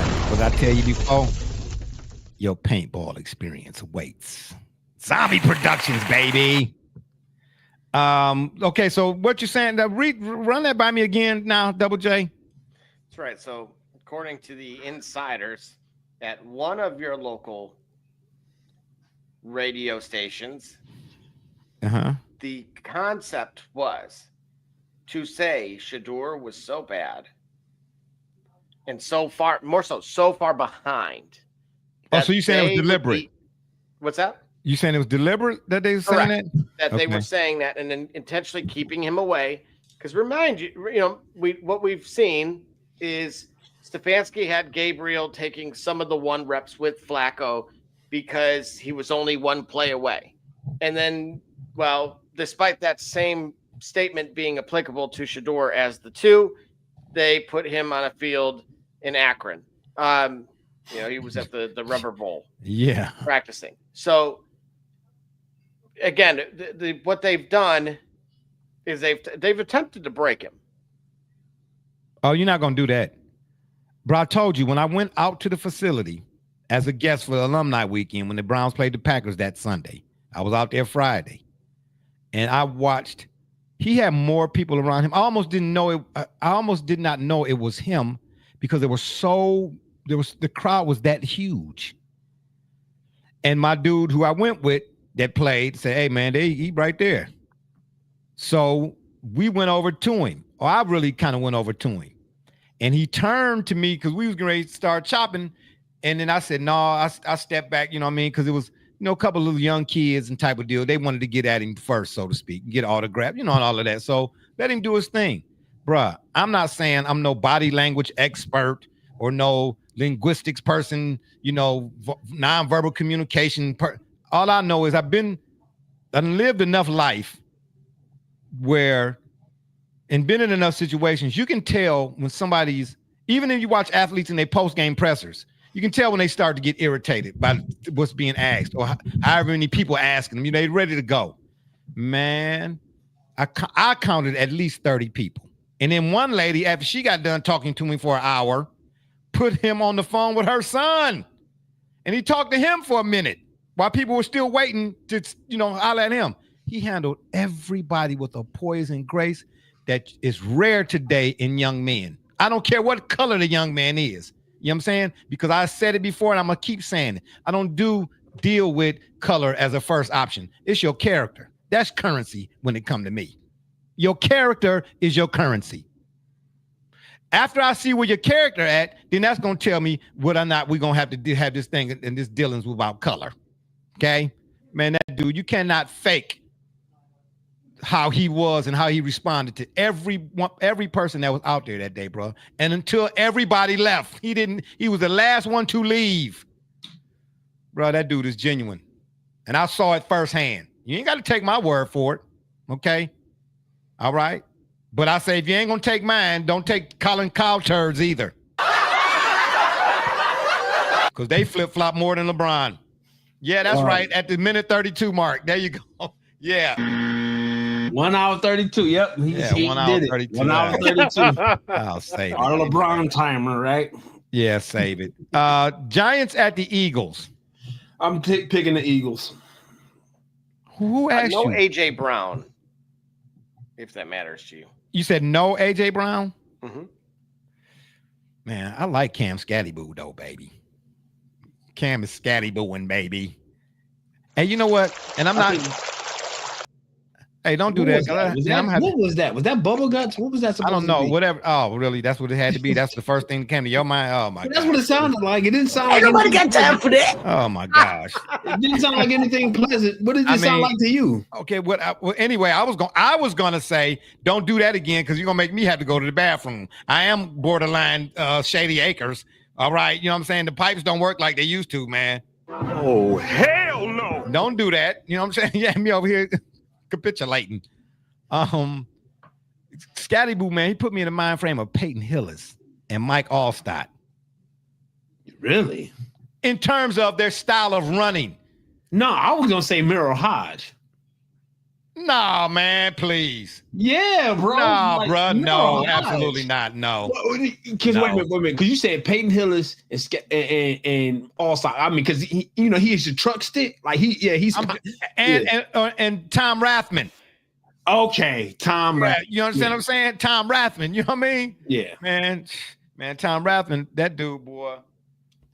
See, we know our great non-melanated running backs. They exist and they are lauded and praised just like any other athlete. Hey, bro, on the Shop Report, bro. No. The only time we have to deal with that and discuss that is because somebody else didn't put it out there, and we're here to debunk it.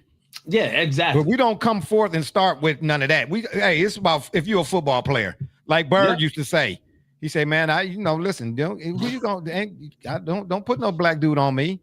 No, he said no white dude on me. Excuse me, don't put no white dude on me. Yeah." Yeah. Missile Command, what is going on? Yeah, well, Double J over there, Mr. Parlay. Hey, don't do that either. Oh boy. Give me What's the spread in that Giants and Eagles? What happened? Is that 2 or 7? Boy, I need to get some new friends. 7. I think something's wrong, man. I think a server went down because these last 3 games have been 7s. Yeah, what's going on here?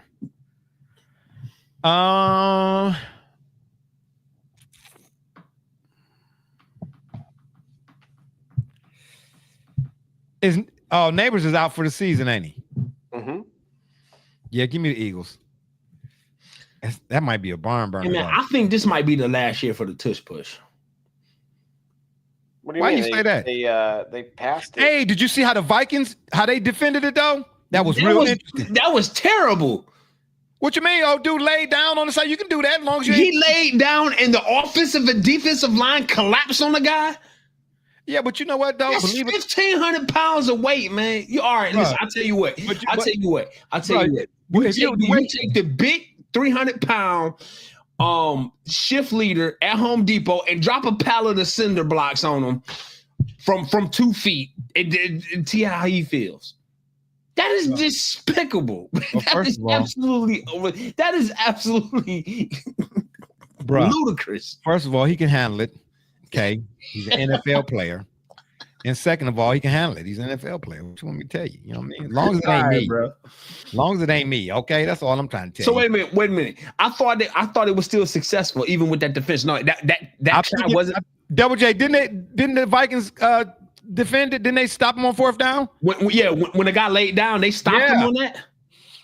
That's what I said, man. Stop crying about it. The Eagles came up with a way to get the most out of what it is that they do. You don't like it? Stop it. Yeah, I'm surprised that we haven't heard. Shoot, I'm surprised that we haven't heard of more consultation from rugby players. Because isn't it effectively a scrum type formation formation? But you know what though? If you really look at the play from the top side, both the guards leave early every time. It's really a false start.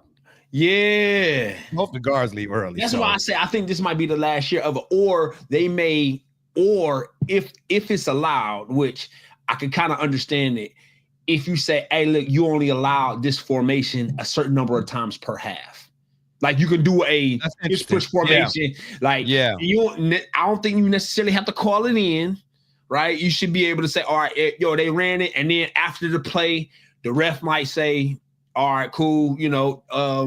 A scrum formation. They've used their first scrum formation, only one other per half, and then the game moving. That's a thought. Nah, that's a thought. I mean, again, bro, stop it. You don't like it, don't let them get into that situation. Correct. That's what I say. Double J, can you any college football finals? Give me an update. Yeah, the Citadel won 52-17 over Berkshire University. Don't play because the San Francisco down. Texas A&M is up 49-18 on LSU. What? Hey, remember what Khalil said? What did Khalil say? We'll leave it alone about them not paying attention to a certain thing that happened dealing with the LSU alum this year. Oh yeah. That's fun. Yeah, the Kyron Lacey thing, funny how that died down real quick. Imagine that. Dang, though, Texas A&M whooping on them like that. Mm-hmm. All I know, man, Texas A&M, they got football is big down in Texas, like it is in Ohio. That's all I'm trying to tell you. There's some high school stadiums down there that rival the Cleveland Browns Stadium. They're not the one that's built. The one that's about to be built is what I'm trying to tell you. Huh? High school stadiums. Football is big down there in Texas, buddy. And I'm letting you know right now. Let's do a hypothetical. Let's say Texas A&M and Ohio State face off in the national championship. Who wins and why? Because I'm telling you, what advantage does Ohio State have over Texas A&M in that scenario? And you didn't say national championship. Let's say it's a playoff game. I ain't gonna raise. Hopefully it'd be the national championship because that would be a hot. All right, within national championships, then Lay's Doritos. Which one you taking? What advantage does Ohio State have over Texas A&M? I can name one potentially, possibly, maybe. The only one would be experience. Matt, and that's an intangible, effectively. You know what I mean? Like championship medal, like that team has experience in these large stage moments, and that may show up, in the throes of the clutch. But tangibly, out athlete them, if that's a word or a term, because Texas A&M got some athletes too. Okay, are they fat? Okay, so Ohio State, they just as fast. Okay, so what about Ohio State's linebackers? I don't know. Ohio State defensively, period. That NFL experience has translated well from Matt Patricia to that unit. Yes. You understand? So if you Texas A&M offensively, you're gonna have to make sure you moving safeties around. You can't get in there and be Stefanski. You can't have that, 1, 2, 3 up the middle punt. You know what I mean? Barek ass or whatever his last name is. Forgive me for butchering it. You know what I mean? He even punted 14 times before halftime type of deal. You can't. Otherwise, you're gonna be down to Ohio State early and often. But outside of that, that's the slight edge I would give in a matchup like that. So you think Texas A&M has the edge at quarterback?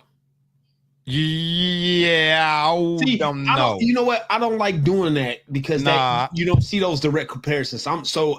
When people are like, hey, yo, who has the edge in this personnel or whatever else, whose quarterbacks are better, whose wideouts are the wideouts on the field engaging each other. It's not basketball. So it's like, right. Even if Ohio State even if Texas A&M has a better quarterback, but what about Ohio State's, like I said, what about the linebacker core?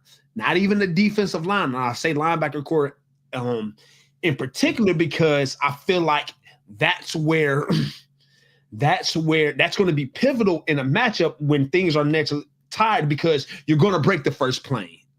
If a team is elite, you're going to break the first plane. And if you get to the secondary, that's going to be the last line of defense. You do that too many times, then it's a run, then it's a route. That second level, that second layer, the linebacker core, I think is most pivotal in the matchup of Titans when they're both equally matched. Okay, I'm with you on that. I couldn't name names for the linebacking crew. Remember now, I hate Ohio State football. Hate it. I do.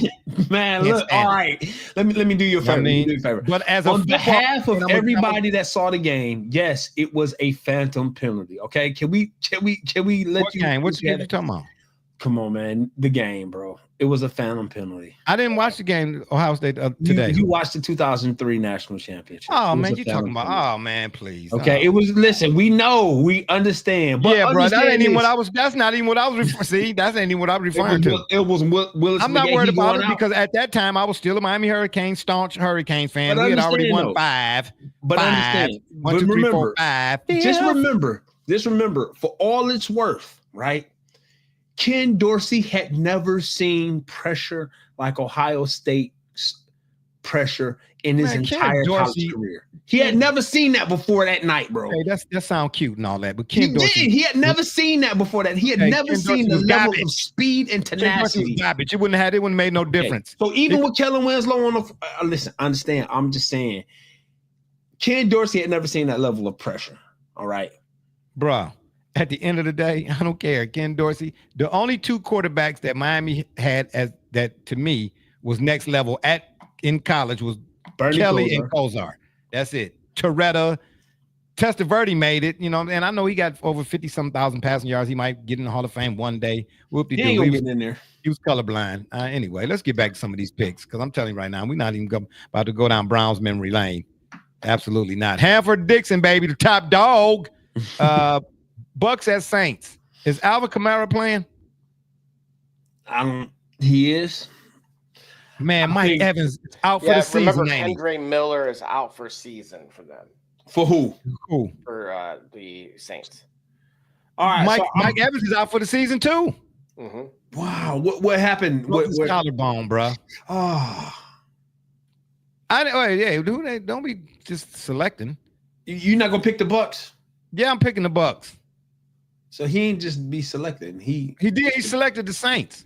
No, he didn't. He did. Pick the Bucks, and then you said that. Picked the Saints. No, he picked the Saints before I said anything. All right, man. Settle down there. You know what I mean? Cowboys at the Broncos. Cowboys putting up points. Where they at in terms of points per game as a unit? Where they rank, the Cowboys? They are up there. Actually, give me just a second. I'll be able to. Yeah, they got to be like what, third in the league? Yeah. Who 1 and 2? Got to be Kansas City. Kansas City got to be at least 2, if not 1. There we go. Yeah, because offensively, the Cowboys, they can score with anybody. And again, until the playoffs. They might get in at that, that wild card spot, but what the heck is that? Quarterback efficiency. Oh, yeah, I'm not surprised that Dak Prescott is right there. Dak Prescott's problem is the playoffs, bruh. Problem is the playoffs. Yeah, give me I already I'm not surprised at that. All right, give me the Broncos. Give me the Colts at the Titans. Yeah, Cam Ward taking a beating this year. Ooh, that Packers Steelers. Ooh, Ooh, I bet you this spread is 1.5. Oh, it's 3. Whoa, slow it down there, Kemosabe. This has absolutely nothing to do with nothing, but I remember in 1998, my brother gave me 2 of the coldest starter jackets ever. One was a Steelers jacket and one was a Packers jacket. And since then, they've been 2 of my favorite teams. So I can understand why, because you know what I'm saying, rest in peace, my cat Marlon, anywho. You know what I mean? He gave you that, you know what I mean? So they had sentiment value. I can understand why. It's it's Browns fans, I don't understand right until I die and bleed brown and orange. Yeah, all right. Okay. Might as well go to the Cheesecake Factory. Who are you picking though? You picking Aaron Rodgers or Aaron Rodgers' former team or Aaron Rodgers' understudy? Ooh. 4-1-1 man, Packers and 4-2 Steelers. Man, Aaron Rodgers don't move fast enough to get away from Micah. Then why did Cleveland beat him? Because they had them Dookie Brown uniforms on. I'm saying, bro, like, why did Cleveland win? No, because before the ball was snapped, Mike was like, "You see this?" And then Jordan Love on offense was like, "You see this?" You know what I'm saying? Man, and when he threw that interception, it's like, "Who told you to throw that?" Anyway, you know what I'm saying? Anytime the Browns wear doo-doo, it's trouble for you. Yeah, they win. Anyway, I'm taking the Steelers, man. Woo, begrudgingly. I think Micah coming to get Aaron Sharan Rodgers, though. Aaron Sharan Rap Rodgers, yeah. Go ahead, give me the Steelers, Double J. What you looking at up there on the screen, Double J? Fill us in. You know what they say. He can't. No, it ain't after dark. Oh. He got his eyes glued. Okay. I need one bleeping point. That's all. Somebody that's not playing right now. I feel like it's intentional. Oh, I thought you was watching the 1-800 number. Commanders at the Chiefs. I told what I tell y'all about Patrick Jordan. Now he getting his weapons back. Mm-hmm. No, he ain't never lost the refs. Yeah, well, he sure ain't, because that other game, they ain't had no penalties. I still can't get over that. Like, how you play an NFL game, people crashing in each other, but ain't nobody getting penalized. Wink, wink. Hey, was that the same ref in the Auburn game? That's what they need to do. They need to start investigating NFL refs. Don't say that. Don't say that. Oh, yeah, they do. Yeah, they do. Say that one. Yeah, they do. Hey, and I'm telling you for real, man, all refs, period. I can't speak about the soccer leagues. I don't watch enough soccer to say one or another. I'm just saying they need to. When you make they should call it the Angel Hernandez law. When you make a call like that, you should gotta turn in. Yeah, they should have to go and turn in their jerseys on the field, just like just like the police. And never, if it's an officer involved situation, they gotta turn it in. Yeah, you should be penalized a game check or something. Give me the Chiefs, Double J. And then last but not least, to round out the week 8 pick'ems. You got got one more. home You got one more. bro. You got Chargers. We got. Oh, that was already. Was that already played? No. Yeah, it was already done. Dag nabbit. Hey, but what am I? That's throwing me off, man. I'm thinking it's for the following Thursday. Duh. Hey, Bro, did you pick a road team at all? I don't know. The Bucks, Niners. Yeah, I picked the road Bills. teams. What you talking about? You Pick the picked Bills. Picked your boys. They're not my boys, man. I said one comment 3 years ago about Your what they boys. was looking like. Hey, Hold on. y'all- First of all, well, no. Let me say this. First of all, I said nothing. one comment 3 years ago about what they looked like, and for what it's worth, I actually was right. And since then, I've been named a circle of wagons homer. Hey, well, if it stick like glue, back rubber to you, bounce it off through. Have it go. I'm just saying. Whoa. I don't know what kind of glue you got going I'm on. just saying. I don't want none of it, bro. hey. I don't want none of that glue. All right. I'm You just saying. keep that over there on your side, bro. Hey, You you just- know what I'm saying? Yeah. You keep that You know what I'm glue saying? that you got in your sock drawer. Where it was. I don't know that. Ain't no folks like your folks. Let me go and get the on out of here. No, I'm just saying, we're going to go to another break. When we come back, I'm going to ask y'all one NBA question that I didn't ask earlier. All right, and baby. we're going to let the folks go home. Hey, shout out to the people as always, man. Appreciate you. Yeah, for sure. Because if it wasn't for y'all, it wouldn't be no us, man. You know what I mean? We do this because y'all, you know, as they say, the Shop Report. What's our moniker? What's our slogan? Sports commentary from a barbershop perspective. Dang, did I mumble that? That was mumble rap. No perspective.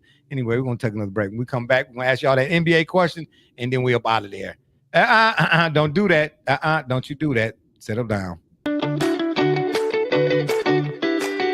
I'm Jordan Gudeman, and I'm the founder and CEO of Eddie G's Cookies. I was first diagnosed with a nut allergy when I was young. At the time, there weren't a lot of labeled items that said if there may contain nuts or there are nuts in the food, so my brother and sister and I baked a lot at home, and we enjoyed treats from mixes and things like that, but I noticed that it was not the same as what my friends were enjoying, and I started making my own recipes. When it was time to pick a career, I decided to start a bakery so I could share my treats with everybody else. When I started creating my recipe, I was taking in all the things that I thought I was missing out on. A soft, chewy center, a crisp outside crust, and a taste that is just like it came out of the oven at a bakery. When I put all those things together, I'd come up with a recipe for a dream cookie. Eddie G's Cookies only uses the finest ingredients. We have all natural flavorings, no preservatives, and every cookie is made in a nut-free environment. The best part about Eddie G's Cookies is that they can be delivered right to your door. You can share them or not. We won't tell.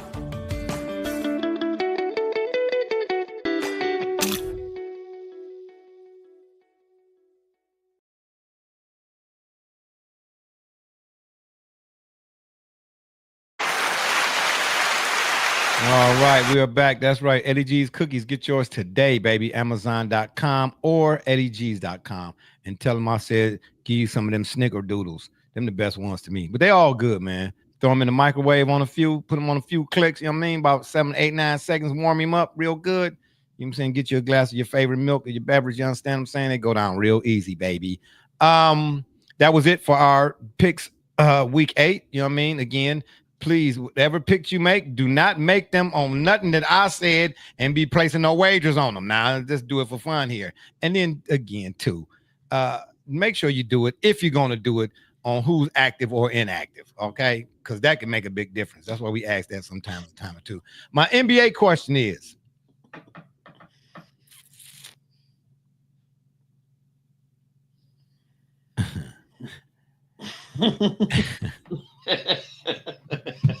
it's about to get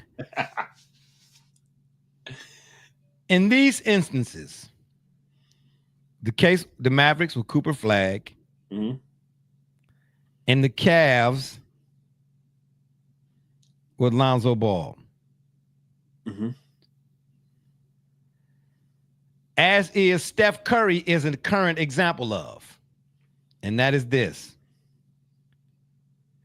Should Jay Kidd play D'Angelo at the point and let Cooper Flag play off the ball?